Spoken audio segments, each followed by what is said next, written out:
والصلاة والسلام على سيد الأنبياء والمرسلين. قال الله تعالى وتبارك في القرآن المجيد والفرقان الحميد: لقد كان لكم في رسول الله أسوة حسنة. صدق الله العظيم. اللهم صل على سيدنا ومولانا محمد وبارك وسلم. حمد و صلاۃ کے بعد عزتوں کی مسند پر جلوہ فراز عالی مرتبہ ذی وقار محترم محتشم علماء کرام اور واجب الاحترام ذوی الاحتشام برادران اسلام، السلام علیکم ورحمۃ اللہ وبرکاتہ۔ توفیق باری تعالیٰ مجھے اور آپ کو حضور علیہ السلام کے ذکر جمیل کی سعادت مندیاں نصیب ہو رہی ہیں۔ دعا ہے اللہ تعالیٰ میری اور آپ کی حاضری کا ایک ایک لمحہ قبول فرمائے اور قابل عمل باتوں پر توفیق عمل نصیب فرمائے۔ آپ جانتے ہیں کہ اللہ کے رسول صلی اللہ علیہ وآلہ وسلم کی جس وقت ولادت ہوئی تو 7 دن تک اپنی والدہ حضرت آمینہ سلام اللہ علیہ کا دودھ پیا۔ 8ویں دن یہ اعزاز دشمن اسلام ابو لہب کی کنیز ثویبہ کو حاصل ہوا۔ اس نے حضور علیہ السلام کو دودھ بھی پلایا اور دیکھ بھال بھی کی۔ یہ چند دن کا دودھ تھا، یہ چند دن کی دیکھ بھال تھی، لیکن میرے آقا نے ثویبہ کے اس احسان کو پوری زندگی یاد رکھا۔ مکے میں تھے تو میری ماں کہہ کے پکارا کرتے، مدنی دور آیا تو یہاں مدینے سے ان کے لیے کپڑے بھی بھجوایا کرتے اور رقم کا بھی بندوبست کیا کرتے۔ یہ ہے شریعت، یہ ہے سیرت جو حضور لے کر آئے۔ میرے حضور تشریف فرماتے دور سے ایک بوڑھی خاتون کو اپنی طرف آتے دیکھا۔ آقا کریم علیہ السلام کی نظر پڑی تو میرے محبوب اٹھ کھڑے ہوئے، میری ماں پکارتے ہوئے اور دوڑ لگاتے ہوئے ان کے قریب پہنچے۔ پھر کندھوں سے وہ چادر اتار کر نیچے زمین پر بچھا دی، جسے میں اور آپ کائنات کا قیمتی اثاثہ سمجھتے ہیں۔ اپنی والدہ کو اس چادر کے اوپر بٹھایا، کان لگا کر گھنٹوں ان کی باتیں سنی، اور جب وہ بوڑھی خاتون خود اٹھ کر واپس جانے لگی تو کسی نے راوی سے پوچھ لیا یہ آنے والی خوش قسمت خاتون کون تھی کہ محبوب علیہ السلام نے کندھوں کی چادر ان کے گردوں کے نیچے بچھا دی؟ تو بتانے والے نے بتایا کہ تمہیں نہیں پتا، یہی تو حضور علیہ السلام کی رضائی والدہ حضرت حلیمہ سعدیہ سلام اللہ علیہا ہے۔ سگی ماں کو سگی ماں ہوتی ہے۔ میرے محبوب علیہ السلام نے دودھ پلانے والی ماں کو بھی اتنی عزت ہے۔ ماں باپ کیا ہوتے ہیں یہ زمانے کو میرے محبوب علیہ السلام نے آ کر بتایا۔ آقا کریم علیہ السلام ایک دن صحابہ کو نماز پڑھانے آئے، تاحد نکاح صحابہ نے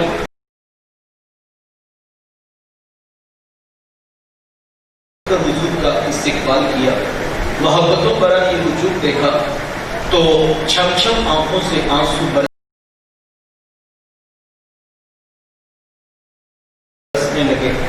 ایک ٹھنڈی آہ بری اور کیا فرمایا، لو ادرکت والدیہ او احدہما، کاش آج میرے ماں باپ بھی زندہ ہوتے یا ان میں سے کوئی ایک ہی زندہ ہوتا، پھر میں لوگوں کو نماز عشاء پڑھا رہا ہوتا، اس میں سورہ فاتحہ کی تلاوت کر رہا ہوتا، پھر میری ماں کو میرے ساتھ کوئی کام یاد آ جاتا، وہ دروازے پہ آتی، چلمن سرکاتی، اپنے میٹھے اور پیار بھرے لہجے میں فرماتی، ابنی محمد، میرے بیٹے محمد میری بات تو سنو۔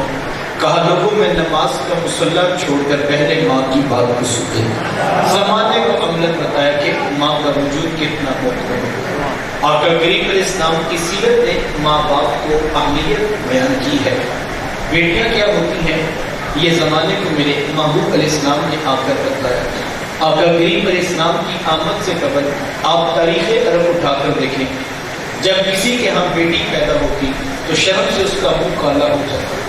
عزت اور آبرو بچانے کا ایک ہی راستہ ہوتا، کہ ظالم باپ ماں کی ممتا بری گود سے پھول جیسی بیٹی چھین کر گڑھا کھود کے دھکا دے کر اوپر مٹی ڈال دیا۔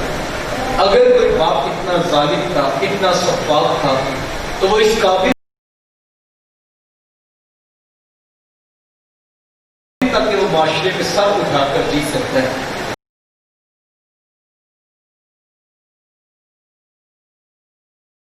اور اگر کسی کے ہاتھوں میں اتنی سکت نہیں تھی کہ وہ اپنی زندہ بیٹی کا گلا دبا سکے، تو وہ اس قابل نہیں تھا کہ معاشرے میں سر اٹھا کر جی سکے۔ یہ عرب معاشرہ ہے جسے قرآن مجید فرقان حمید نے بھی بیان کیا ہے۔ وہ عملاً بیٹیوں کو ذبح کیا کرتے اور بہنوں کو زندہ درگور کر دیا کرتے۔ جس دور میں بیٹی ذبح کی جا رہی تھی، جس دور میں بہن زندہ درگور کر دی جاتی، میرے حضور علیہ السلام نے اس دور میں کلمہ حق پڑھا تھا۔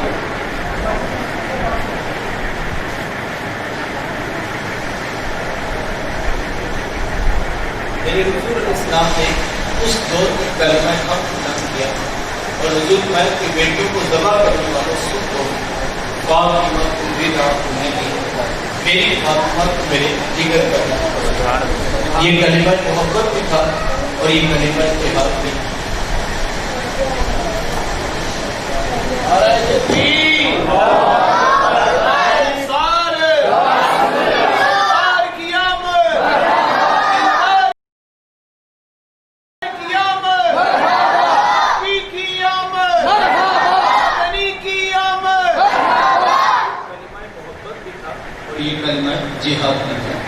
آج میں اور آپ اپنی بیٹی یا بہن کے لیے کوئی پیار بڑی بات کہی تو یہ بہت بڑی بات نہیں ہے۔ آج اس معاشرے میں بیٹی کی عزت ہے، آج اس معاشرے میں بہن کا وقار ہے۔ یوں ہی کوئی بوڑھا باپ جھکی ہوئی کمر پہ گوریاں لاد لاد کے مزدوری کر رہا ہے کہ میں نے اپنی بیٹی کو عزت کے ساتھ رخصت کرنا ہے۔ جوان سال بھائی فیکٹری میں اوور ٹائم لگا رہے ہیں کہ ہم نے بہنوں کو عزت کے ساتھ بیانا ہے۔ یار یہ باپ تو ذبح کرتا تھا، یہ بھائی تو زندہ درگور کر دیتا تھا، ان کے سینے میں اتنا پھوٹ پھوٹ کر پیار کس نے بھر دیا؟ جواب ایک ہی ملے گا، یہ فیض ہے آمینہ کے اعلان کا، یہ فیض ہے میلاد والے آقا کا، جنہوں نے کٹتی بیٹیوں کو عزت اور ذبح ہوتی ہوئی بہنوں کو زندگی کی بہاریں عطا فرمائی ہیں۔ آقا کریم علیہ السلام ایک دن گھر تشریف لائے تو ام المومنین حضرت سیدہ عائشہ صدیقہ رضی اللہ تعالیٰ عنہا عرض کرتی ہیں کہ حضور آج بڑا عجیب واقعہ ہوا۔ حضور میں آج کیا ہوا؟ عرض حضور ایک افشیہ نیاب عورت آئی اور اس کے دروازے پر آ کر صدا لگا۔ میں نے گھر میں تلاش کیا تو مجھے صرف ایک کھجور ملی اور میں نے اس کو وہی صدقہ کر دیا، اس خیال سے کہ نبی کی چوکھٹ ہے اور سائل خالی نہ جائے۔ حضور اس نے اس کھجور کے 2 ٹکڑے کیے، ایک دائیں جانب والی بیٹی کو کھلا دیا اور ایک بائیں جانب والی بیٹی کو کھلا دیا۔ حضور ماں خود بھوکی تھی، اس کا اپنا پیٹ بھی کمر سے لگا ہوا تھا، لیکن اس نے خود کچھ نہیں کھایا اور سب کچھ اپنی بیٹیوں کو کھلا دیا۔ یہ کہتے کہتے ام المومنین آپ دیدہ ہو گئی، آنکھوں میں آنسو آ گئے۔ تو حضور میں سنو عائشہ، اگر کل قیامت کے دن ان کی ماں کو جہنم میں جانے کا حکم ہو گیا تو یہ بیٹیاں درمیان میں آڑ بن کے کھڑی ہو جائیں گی۔ مالک ہم تو اپنی ماں کو جہنم میں نہیں جانے دیں گے، اللہ ان بچیوں کی سفارش قبول کر کے ان کی ماں کو جنت کی راحت عطا کر دے۔ کہاں بیٹیاں باعث شرم و نگواں سمجھی جاتی تھی اور کہاں بیٹیاں نے دخول جنت کا سبب قرار پائیں۔ خود فرمایا جس کو اللہ نے 2 بیٹیاں یا 2 بہنیں عطا کی، پھر اس نے ان کی پرورش کی، ان کی تربیت کی، یہاں تک کہ ان کا نکاح کر دیا اور پھر پیچھے سے بھی اس نے خیر خبر کی، تو میرے حضور اتنا خوش قسمت شخص ہے، کل قیامت کے دن میرے اتنے قریب ہوگا جتنی میری یہ 2 انگلیاں آپس میں گئی۔ یہ اعزاز، یہ تقریب کس کو ملے گی؟ جس نے بیٹیوں سے وفا کی ہوگی۔ بہنیں کیا ہوتی ہیں؟ یہ زمانے کو میرے حضور علیہ السلام نے آپ کا بتایا۔ آپ جانتے ہیں پہلے کی کو آپ کی شاید اگر کریم علیہ السلام نے بہنیں کیا ہوتی ہیں، یہ زمانے کو عملاً میرے محبوب علیہ السلام کی سیرت بتلاتی ہے۔ آپ جانتے ہیں کہ آقا کریم علیہ السلام کا نہ کوئی سگا بھائی تھا اور نہ کوئی سگی بہن۔ میرے حضور در یتیم ہیں، سینہ صدف میں اکیلے پرورش پانے والے موتی کو در یتیم کہتے ہیں۔ حضور بطن آمنہ میں اکیلے پرورش بھائی ہے، لیکن جب رضاعت کا شرط عطا کرتے ہوئے میرے حضور حضرت حلیمہ سعدیہ سلام اللہ علیہ کے ہم گھر تشریف لے گئے. آپ جانتے ہیں کہ ان کی ایک بیٹی تھی جن کا نام شیما یا شیما بتایا جاتا ہے. وہ رشتے میں حضور علیہ السلام کی رضائی بہن لگتی تھی. قبیلہ بنو سعد کے رواج کے مطابق شام کو جب مائیں کھانا پکانے لگتی تو بہنیں اپنے بھائی گود میں اٹھا کر باہر کھلے میدان میں گئے. ہر بہن کی گود میں اس کا بھائی ہوتا اور وہ اپنے بھائی کے حسن کے قصیدے پڑھ رہی ہوتی. اگر کسی کے بھائی کا رنگ کالا ہوتا تو وہ کہتی جناب رنگ کالا ہے تو کیا ہوا، میرے بھائی کے نقوش دیکھو کتنے خوبصورت ہیں، اس کی اٹھی ہوئی ناک، اس کی جیل جیسی خوبصورت آنکھیں تو دیکھو کتنی پیاری لگتی ہیں. تو وہ نقوش کو معیار حسن قرار ہوتی. اور اگر کسی کے بھائی کا رنگ گورا چکا ہوتا وہ کہتی رنگ نہیں تو کچھ نہیں، حسن تو ہوتے ہی سارا رنگت میں ہے، میرے بھائی کا رنگ دیکھو کتنا گورا چکا ہے. تو یہ بحث مباحثہ چل رہا ہوتا اور کوئی بہن ہار ماننے کو تیار نہ ہوتی. اتنے میں ایک سب سے حضرت شیما اپنا ویر محمد اٹھا کے لے آتی اور کہتی سر میرے ویر کا مقابلہ بھی تو کرو نا. تو وہ کہتی نہیں نہیں شیما تیرے ویر کا مقابلہ تو نہیں نا، تیرا تو ساروں کا ہی سردار لگتا ہے.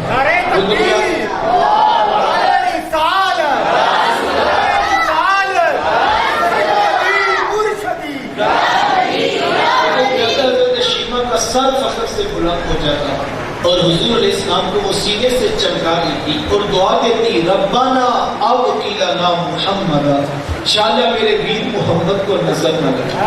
آج میں دیکھ رہی ہوں بچوں کا سردار ہے، کل اپنی آنکھوں سے دیکھوں جوانوں کا بھی سردار ہے. زندگی کے لیل و نہار گزرتے گئے، حضرت شیما کی شادی ہو. مدنی دور کی کہانی ہے. اتفاق سے جس قبیلے میں حضرت شیما کی شادی ہوئی حضور علیہ السلام کے صحابہ کی لڑائی اور جنگ اسی قبیلے کے ساتھ. ان کے کچھ بندے قتل کر دیے، کچھ کو قیدی بنا کر صحابہ مسجد نبوی میں لے گئے. عرب کے رواج کے مطابق قیدیوں کو چھڑانے کے لیے قوم کے سردار فدیہ اور فنڈ اکٹھا کرنے کے لیے ہر دروازے پر دستک دیتے اور فنڈ مانگتے. چلتے چلتے حضرت شیما کے دروازے پر بھی پہنچے. دستک دی تو پوچھا کون؟ کہا قبیلے کے سردار ہیں، فنڈ اکٹھا کر رہے ہیں، تم بھی اپنا حصہ مانگو. پوچھا یہ فنڈ کس لیے اکٹھا ہو رہے ہیں، یہ رقم کی جمع کی جا رہی ہے؟ تو کہا کہ مدینے میں ایک شخص ہے کہ ادعائے نبوت رکھتا ہے، انہوں نے ہمارے دودھ پکڑ لیے، ہم نے اپنے قیدی چھڑائے. تو پوچھا اس کا نام کیا ہے؟ کسی کی زبان سے بے ساختہ نکلا محمد صلی اللہ علیہ وآلہ وسلم. ایک عرصے کے بعد حضور علیہ السلام کا نام سنا تو آنکھوں میں آنسو آ گئے. کہا انہوں نے تمہارے بندے پکڑے؟ کہا ہاں انہوں نے ہمارے بندے. کہا کہ فنڈ اکٹھا کرنا چھوڑو، صرف مجھے ساتھ لے چلو. کہا تم کیا کرو گی؟ کہا تمہاری قیدی چھڑا کے لاؤں. کہا تم ان کو جانتی ہو؟ کہا ہاں تمہیں ہی پتا، تو میرے بچپن کے ویر اور بھائی لگتے ہیں، میں تمہارے قیدی چھڑا کے دکھاؤں. حضرت شیما قبیلے کے سرداروں کو ساتھ دیا اور حضور علیہ السلام کے خیمہ نوری کی طرف سفر شروع کیا. یہ وہ وقت ہے جب قدر کی آیات نازل ہو چکی. خبردار میرے رسول کی آواز سے آواز بھی اونچی نہ کرو، ورنہ زندگی کی ساری کمائی غارت کر کے صحابہ ننگی تلواروں سے در حبیب پہ پہرا دیتے. حضرت شیما اس خیال سے کہ میں اپنے بھائی کو ملنے جا رہی ہوں، جب آگے بڑھنا چاہا تو پہرے داروں کی تلواریں سونپ رک جاتے. حالی عورت جانتی نہیں آگے پوچھا رسول ہے، آگے تو بغیر اجازت جبریل نہیں جا سکتے. روایت میں آتا ہے جب راستہ روک دیا گیا، تلواریں سونپ دی گئی تو حضرت شیما نے وہ ہاتھ سے تلوار کو جھٹک کے کہا خلو سبیلی وعلموا انا اخت نبی. کہا میری راہیں چھوڑ دو، جانتے نہیں میں تمہارے نبی کی باجی اور بہن لگتی ہوں. یہ آواز کانوں میں پڑی تو صحابہ کی آنکھوں پر پلکوں کی چلبلیں آ گئی، نگاہیں نیچی کر لی، تلواریں پیچھے ہٹا لی. حضرت شیما پورے پروٹوکول سے محبوب علیہ السلام کے خیمہ نوری میں داخل ہوئی. میرے حضور جب دور سے بہن کو آتے دیکھا، حضور اٹھ کر استقبال کیا، مرحبا خوش آمدید پیش کرتے ہوئے فرمایا میری بہن آج کدھر کو آنا ہوا؟ عرض حضور آپ کے بندوں نے ہمارے کچھ لوگ پکڑ لیے ہیں، میں ان قیدیوں کو چھڑانے کے لیے آئی ہوں. سنو بھائیو، اللہ کے رسول نے کیا ارشاد فرمایا؟ حضور فرمایا میری بہن تو نے آنے کی زحمت کیوں گوارا کی؟ تو گھر بیٹھے بھی پیغام بھیج دیتی، میں محمد تیرے کہنے پہ ہی ساروں کو چھوڑ دیتا. زمانے میں ہم نے بتایا کہ دروازے پر بہن کا آنا کتنا معتبر ہوتا. پھر چند جوڑے کچھ گھوڑے بہت سارا ساز و سامان جمع کیا اور میرے حضور خود بہن کو رخصت کرنے کے لیے دروازے تک تشریف لے آئے۔ صحابہ نے کہا نیچے کہ محمود علیہ السلام کے قدم پہ کھڑے تھے کہ حضور میں صحابہ میں جب بھی قیدی چھوڑا کرتا ہوں پہلے ان سے مشورہ کیا تھا، آج پہلا موقع ہے میں قیدی بھی چھوڑ رہا ہوں اور میں نے مشورہ بھی نہیں کیا ہے۔ عرض کی اے بندہ نواز، آپ مالک کل کائنات ہیں، آپ جو چاہیں کریں، ہم کو ہوتے بلا درمیان میں مشورہ دینے والے، لیکن حضور جی اتنا تو بتائیے آج کون سی خاص بات تھی کہ آپ نے مشورہ کرنا بھی ضروری نہیں سمجھا تھا؟ حضور میں صحابہ آج میرے دروازے پر میری بہن آگے تھی اور جب بہنیں دروازے پہ آ جائیں اللہ کا رسول نے خالی نہیں موڑا کرتا۔ زمانے کو ہم نے بتایا کہ بہن کا رشتہ کتنا موٹا ہے۔ جب بیٹی ذبح کی جا رہی تھی، جب بہن زندہ تربور کر دی جاتی، جب ماں جیسا عظیم رشتہ بازاروں پر منڈیوں میں بیچ دیا جاتا، اس دور میں بیوی کی کیا حیثیت ہو، جبکہ آج کے اس تہذیب یافتہ دور میں بھی کچھ لوگ بیوی کے پاؤں کا جوتا خیال کرتے ہیں۔ یہ زمانہ جاہلیت کی بات ہے۔ آقا کریم اسلام نے ازواج مطہرات کے ساتھ جو حسن سلوک کی داستانیں رقم کی ہیں، زمانہ ان کی مثال نہیں لا سکتا۔ کسی کو میرے حضور عمیرہ کہہ کے پکارتے ہیں اور کسی کے لیے بکری کا بچہ ذبح کرتے ہیں اور گوشت کے مختلف ٹکڑے ان کی سہیلیوں کے ہاں بیچتے ہیں۔ حضور کثرت کے ساتھ حضرت خدیجہ الکبریٰ رضی اللہ تعالیٰ عنہ کا ذکر کیا ہے۔ ام المؤمنین حضرت سیدہ عائشہ صدیقہ رضی اللہ تعالیٰ عنہ فرماتی ہیں کہ میرا جو ان سے رشتہ تھا تو ایک دن میری زبان سے بے ساختہ ان کے لیے یہ جملہ نکل گیا کہ حضور اللہ نے آپ کو بہتر ازواج عطا کر دی اور آپ ابھی تک اس بوڑھی عورت کو نہیں بھولے۔ پھر آقا کریم اسلام کے چہرے پر جلال آ گیا اور حضور میں اے عائشہ مجھے خدیجہ کے بارے میں تبریک نہ دو، جب پورے مکے نے میرا انکار کیا تھا ایک خدیجہ تھی جس نے میرا اقرار کیا تھا۔ ہم اسے کیسے بلا سکتے ہو جب زمانہ میری مخالفت کرتا تھا لیکن خدیجہ میرے سے محبت کی دعوے دار تھی۔ فرماتی کہ میں نے ہمیشہ محبتوں کا ہی اظہار کیا اور یہی حضرت خدیجہ الکبریٰ رضی اللہ تعالیٰ عنہا ہے۔ جب ان کا وقت آخر قریب آیا تو ام المؤمنین حضرت سیدہ خدیجہ الکبریٰ رضی اللہ تعالیٰ عنہا نے حضرت سیدہ فاطمہ الزہرا رضی اللہ تعالیٰ عنہ کو بھیجا اور کہا بیٹا جاؤ جا کر حضور اسلام سے چادر رحمت مانگو۔ سیدہ حاضر خدمت ہوئی اور آ کر عرض کی کہ میری والدہ چادر مانگتا ہے۔ آقا کریم اسلام نے چادر بھی اتار کے پیش کر دی اور ساتھ فرمایا کہ بیٹا اپنی ماں سے پوچھو یہ چادر کیا کرے۔ یہ کہتے کہتے ہیں میرے حضور بھی ساتھ تشریف لائے اور حضور میں خدیجہ تمہیں چادر کیا کرنی ہے؟ عرض کی حضور مجھے جو بخار ہے لگتا یوں ہے کہ جان لیوا ثابت ہوگا، میری آرزو یہ ہے کہ مجھے کفن آپ کی چادر رحمت میں عطا کیا۔ یہ حضور اسلام کی سیرت کا کتنا بڑا حوالہ ہے کہ بیوی آرزو کر رہی ہے اگر مجھے شوہر کی چادر میں کفن مل جائے تو یہ رب کے حضور میری بخشش کی ضمانت ہوگی۔ آقا کریم اسلام نے چادر بھی اتار کر پیش کر دی اور ساتھ تاریخ ساز جملہ ارشاد فرمایا خدیجہ تمہیں تو صرف چادر مانگی ہے، لو ارتی جلدی لآتیتکی، فرمایا اگر تو مجھ محمد کی جلد بھی مانگ لیتی میں وہ بھی اتار کے پیش کر دیتا۔ زمانے کو رشتوں کا تقدس میرے محبوب الاسلام نے آ کر سکھایا۔ وقت کہا ہے یہ وہ محبتوں کا دین ہے، یہ وہ رشتوں کا پیغام ہے، یہ وہ جوڑنے کی تعلیمات ہیں جو لے کر میرے حضور اس کائنات میں جلوہ فراز ہوئے۔ ہم نے آ کر کریم علیہ السلام کی آمد کی خوشی میں گمگمے بھی روشن کیے، ہم نے چراغاں بھی کر لیا، ہم نے جھنڈیاں بھی نکالی، ہم نے جھنڈے بھی نصب کر دیے، ہم نے راہوں میں پھول کلیاں اور پتیاں بھی بچھا دی، ہم مٹھائیاں بھی بانٹ رہے ہیں، ہم دیگیں بھی پکا رہے ہیں۔ یہ سب کام باعث برکت ہیں، میں ان کی نفی نہیں کرتا، لیکن اتنا ضرور کہنا چاہوں گا ہم یہ سب کچھ کریں اور اگر محبوب علیہ السلام کی سیرت کو عملاً اختیار نہ کریں پھر مجھے اور آپ کو ایک لمحے کے لیے رک کر سوچنا ہوگا کہ ہماری منزل کس طرف ہے اور ہم کس طرف جا رہے ہیں۔ یہ گمگمے، یہ روشنیاں، یہ چراغاں، یہ پھول، یہ کلیاں، یہ مٹھائیاں، یہ دیگیں، یہ سب کچھ باعث برکت۔ وہ تو نادان ہے بیچارہ جو اس کو مان کر بھی الجھ پڑا اور نہ جانے کون کون سا فتویٰ ہے جو امت میں لگا دیا۔ میں تو ایک سادہ سی بات کہتا ہوں کہ مجھے یہ بتائیں کہ یار اگر حضور علیہ السلام کی آمد کی بھی خوشی نہیں بنا لے تو حضور والا پھر کائنات میں خوشی ہوتی کیا ہے؟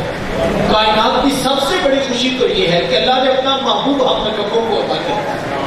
کتنی بڑی خوشی ہے، ساری زندگی سر سجدے پہ رات کو تشکر کے کلمے پڑے جائیں تو پھر بھی ہم پہ شکر ادا نہیں ہو سکتا۔ اور یقین جانی یہ محبتوں کا عنوان تھا، نہ جانے کون سا ستم ڈھایا گیا اور ہمیں جو ہے اس جھگڑے میں الجھا دیا گیا۔ یہ ابھی ہم آئے تو ہمارے دوست علماء یہ باہر روڈ پر کھڑے ہوئے ہمارا انتظار کر رہے ہیں اور ہمارے آنے پر انہوں نے محبتوں کا استقبال پیش کیا۔ تو انہوں نے، میرا خیال ہے کہ کسی سے فتویٰ نہیں دیا ہوگا کہ جو آنے والا ہے اس کا استقبال روڈ پر جا کر کیا جا سکتا ہے یا نہیں۔ یہ ہمارے شادی بیاہ کی تقاریب میں جو ہے وہ بارات کے اوپر پھول پھینکے جاتے ہیں، تو کبھی کسی نے پہلے کسی دارالعلوم سے فتویٰ نہیں دیا کہ ہمارے مہمان آ رہے ہیں تو کیا ہم روڈ پر جا کر ان کا استقبال کرتے ہوئے پھول اور پتیاں پھینک سکتے ہیں؟ کبھی کسی نے کہا کہ قرآن کا حوالہ کوئی حدیث کی روح سے بتا دیجیے، کبھی کسی نے کہا کہ صحابہ کا عمل دکھا دیجیے، لیکن سب یہ کام کرتے ہیں اور کبھی کسی دارالعلوم سے فتویٰ نہیں دیا جاتا اور نہ ہی کبھی کسی دارالعلوم کا فتویٰ آیا کہ یہ کہیں پر لکھا نہیں ہوا لہٰذا یہ ناجائز ہوتا ہے۔ سب لوگ اس بات پر متفق ہیں کہ جب کوئی شخص آئے تو لوگ آنے والے کا استقبال کیا کرتے ہیں۔ مسلک تو مسلک رہ گیا، اس عنوان پر تو کسی مذہب کا بھی اختلاف نہیں، یہودیت، عیسائیت، سکھزم، ہندوازم، آپ دنیا کا کوئی مذہب اٹھا لیں، تمام مذاہب اس بات پر متفق ہیں کہ آنے والے کو استقبال کرنا چاہیے۔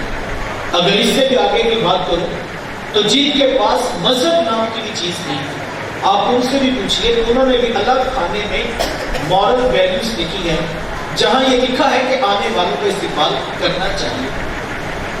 انسانوں کی بستی ہو صحیح، انسان وہاں رہتے ہو صحیح، انسانوں کی دنیا کا، انسانوں کی کائنات کا یہ اصول ہے کہ لوگ آنے والوں کا استقبال کیا کرتے ہیں۔ ایک جملے میں توجہ چاہوں گا اور میرا خیال ہے کہ اگر یہ ایک جملہ سمجھ آ جائے تو شاید یہ جملہ کئی کتابوں کا سفر آپ کو کروا دے۔ کیا خیال ہے حضور والا، کوئی آئے تو استقبال کرنا چاہیے، نبیوں کا امام آئے تو استقبال نہیں کرنا چاہیے؟ کوئی آئے تو استقبال کرنا چاہیے، آمینہ لال آئے تو استقبال نہیں کرنا چاہیے؟ یہ تو جھگڑا بنتا ہی نہیں تھا، یہ تو اختلاف کا عنوان ہی نہیں تھا۔ لیکن یہ میں بات ضرور کہنا چاہوں گا، یہ کمکمے، یہ روشنیاں، یہ چراغاں، یہ پھول، یہ گلیاں، یہ مٹھائیاں، یہ دیگیں، یہ سب کچھ باعث برکت ہے، لیکن بیٹا یاد رکھنا یہ آغاز سفر ہے، یہ منزل نہیں۔ یہ آغاز سفر ضرور ہے لیکن یہ منزل نہیں ہے، یہ استقبال ضرور ہے لیکن منزل نہیں ہے۔ اور آغاز شروع میں ہوتا ہے اور آغاز سے محبت کی بات شروع ہوتی ہے، تو پھر منزل کیا ہے؟ منزل میرے محبوب کی سیرت ہے، منزل میرے محبوب کا کردار ہے، منزل میرے محبوب علیہ السلام کا اسوہ نور ہے۔ بڑا نادان مسافر ہوگا، بڑا نادان وہ ہوگا جو استقبال پر بھی نہیں پہنچ سکا، اور وہ بھی کوئی عقل مند نہیں ہوگا جو استقبال کر کے جھنڈیاں لگا کے واپس چلا جائے۔ منزل اس کو ملے گی جو استقبال میں بھی شامل تھا، پھر منزل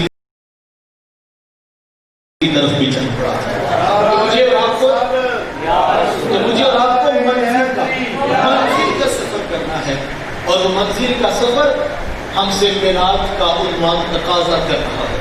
یہ محفل میلاد، یہ ذکر رسول کی محافل، یہ جلسے، یہ جلوس، یہ نعت کے زمزمے، یہ روشنیوں کا سفر، یہ کمکمے، یہ ہم سے تقاضا کر رہے ہیں کہ ہم تو محبوب کی آمد میں دن اور رات چمک رہے ہیں، تم کیوں بھول بیٹھے ہو؟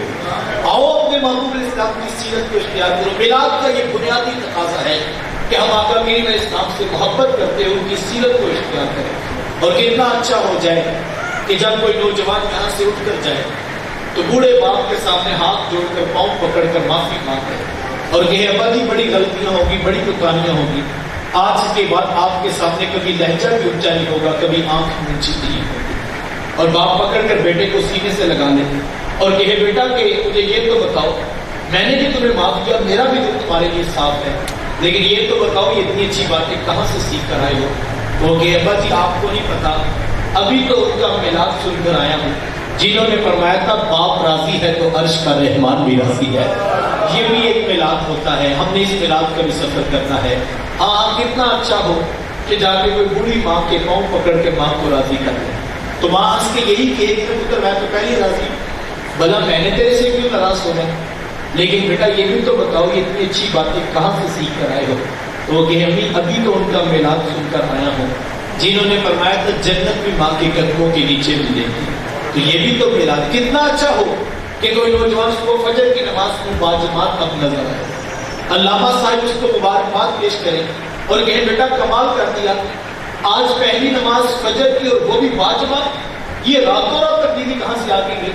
وہ کہ حضرت آپ کو نہیں پتا، رات کو ان کا میلاد سنا ہے جنہوں نے فرمایا تھا میری آنکھوں کی ٹھنڈک بھی نماز میں رکھی گئی ہے، یہ بھی میلاد والوں کے لیے ہے اور یہ بھی میلاد والوں کا ہی حصہ ہے۔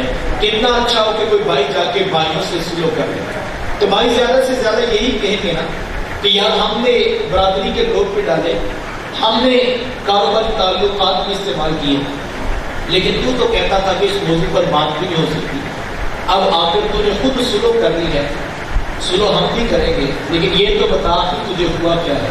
کہا یار پتہ نہیں، رات ان کا میلاد سنا ہے جنہوں نے فرمایا تھا جو سلو میں پہل کرتا ہے وہ جنت میں بھی پہلے جائے گا، اسی وقت ارادہ کر لیا تھا آج میلاد والے آقا کے نام کی سلو کر کے نہیں سکتا، کتنا خوبصورت ہو جائے کوئی بہن اپنے اوپر برقعے کی چادر حیا کا پہنا اوڑھنی بچھا لے اور اپنے آپ کو پردے کے اندر سمیٹ لے، اس کی ہم جوہریہ کالج میں یہی پوچھیں گی نا کہ کل تک تو تم کہتی تھی یہ پردہ بوجھ ہوتا ہے اور آج تم کہہ رہی ہو کہ چادر بھی لیتی ہے برقع بھی پہننا ہے، تم نے اوڑھنی بھی خرید لی، تم نے سکاف بھی لے لیے ہیں، یہ سارا کچھ راتوں رات کیسے بدل گیا؟ تو وہ کہے کہ رات ہی تو ان کا میلاد سنا ہے کہ جن کی بیٹی کا پردہ کبھی نہیں چھلکنے پایا تھا اور وہ ہمیشہ پردے اور آبرو کے ساتھ زندگی کا درس دیا ہے مجھے اور آپ کو، یہ بھی میلاد کا پیغام ہے اور یہی حقیقت میں پیغام ہے اور اس کی طرف سفر کرنا ہے، اور اگر یہ نہ ہو سکا تو پھر شاید ہم ادھوری منزل کے ادھورے مسافر ہیں اور آدھی منزل کے مسافر کو منزل نصیب نہیں ہوتی ہے۔ میں اپنی ساری 30-35 منٹ کی بات کو 2 جملوں سے مکمل کروں۔ میرے شیخ طریقت اپنے میٹھے لہجے میں فرمایا کرتے ہیں کہ بیٹا یہ نہ ہو کہ لوگ تم سے پوچھیں کہ تم کون ہوتے ہو اور تم پاسپورٹ سے مذہب کا خانہ دکھاؤ، یہ دیکھیے اسلام لکھا ہے ہم مسلمان ہوتے ہیں، کہا نہیں بیٹا، نہ کسی کو پوچھنا پڑے نہ کسی کو بتانا پڑے، تم دور سے آ رہے ہو، تمہاری وضع قطع، شکل و صورت، چال ڈھال، انداز معاشرت، طرز زندگی اتنا خوبصورت ہو کہ لوگ مسکرا کے کہیں وہ دیکھو میلاد والے آقا کا امتی آ رہا ہے، یہ منزل ہے، یہ ہم نے حاصل کرنی ہے، اور اس منزل کے ساتھ کمکمیں بھی ہوں، روشنیاں بھی ہوں، چراغاں بھی ہوں، جنڈیاں بھی ہوں، جھنڈے بھی ہوں اور مٹھائیاں بھی بانٹی جائیں، تو پھر تو منزل کتنی خوبصورت ہے۔ اور اگر یہ سب کچھ ہو اور استقبال ہو اور منزل کا سفر نہ ہو تو پھر ادھوری منزل والوں کو کامیابی نصیب نہیں ہوگی۔ کامیابی حضور اسلام کی سیرت ہے، کامیابی میرے محبوب کا اسوہ نور ہے، پیغام دی ہے، اس کو صرف ایک دن کا میلاد یا ایک رات کا میلاد نہیں، سر سے لے کر پاؤں تک، صبح سے لے کر شام تک اپنی پوری زندگی میلاد والے آقا کی سیرت کے مطابق گزاریے، یہ حقیقت میں میلاد ہے۔ آئیے اپنے حصے کا چراغ روشن کیجیے، اللہ تعالیٰ مجھے آپ کو توفیق عمل نصیب فرمائے۔ وآخر دعوانا ان الحمدللہ رب العالمین۔